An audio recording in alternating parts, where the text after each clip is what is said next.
As we have discussed already, the transcendent persona and the immanent persona are not just in direct juxtaposition, but also engage in mutual exclusivity. The mutual exclusivity of the transcendent persona and the immanent persona does cause both personas to develop attributes which must be of complementarily opposite nature. For now, we are not going to discuss all attributes of each persona, but only one specific attribute, which is on the one side the good attribute of the transcendent persona, and on the other side the evil attribute of the immanent persona.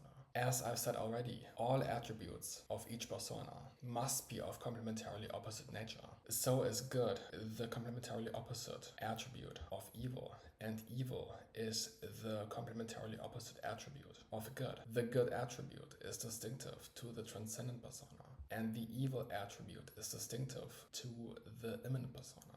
The creation of both attributes, be it the good attribute on the side of the transcendent persona or the evil attribute on the side of the immanent persona, are both inevitable and have to exist because of the mutual exclusivity that is acting in between both personas. In the very same manner in which the two objects of the lesser duality of the second concept of five engage in mutual exclusivity and do therefore create convergence on the one side and divergence on the other side, so do both personas create convergence on the one side and divergence on the other side that is acting in between both personas. And convergence is a direction towards the gap of the third moment in between both personas. Divergence, on the other side, can be considered a direction away from the gap of the third moment in between both personas. Every person has the capacity to manifest either the transcendent persona on the one side or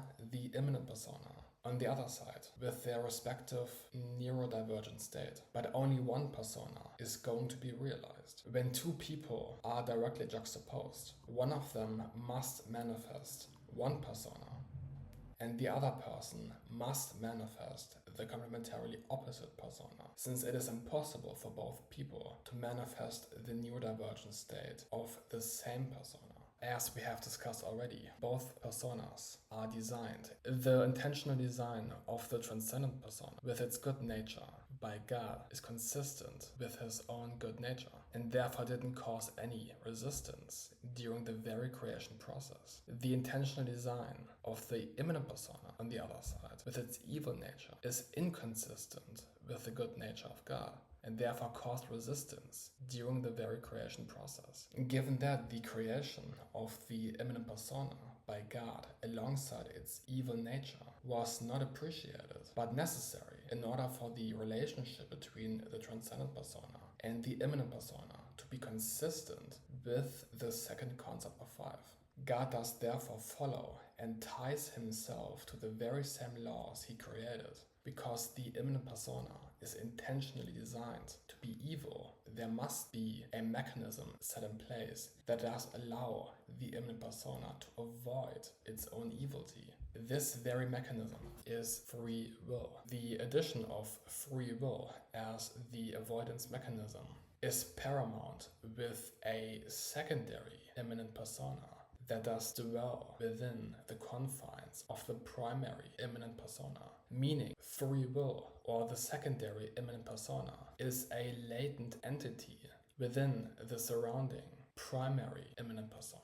In that sense, the primary immanent persona is consistent with unfree will, while the secondary immanent persona is consistent with free will. With the addition of the secondary immanent persona within the confines of the primary immanent persona, asymmetry occurs. This very asymmetry lies within the fact that there are two immanent personas, but there's only one transcendent persona directly juxtaposed. One can assume that in the very same manner in which a secondary immanent persona had to be added, so must be a secondary transcendent persona added as well. This very asymmetry is problematic because of the odd nature of asymmetry. This asymmetry therefore needs to be resolved, which is being done through the addition of a secondary disorder, which allows for the restoration of the original symmetry that existed with the mere existence of the immanent persona in direct juxtaposition to the transcendent persona. Which means in the very same manner in which there's a transcendent counterpart for the immanent persona through the transcendent persona, so is there an eligible counterpart for the secondary immanent persona, which is the secondary disorder that is placed right in between the secondary immanent persona and the primary immanent persona.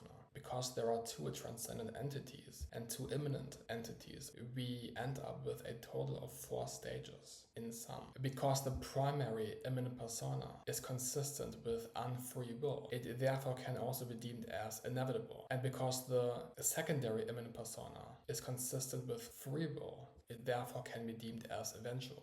The very inevitable nature of the primary immanent persona can be deemed as structural, while the eventual nature of the secondary immanent persona is arbitrary.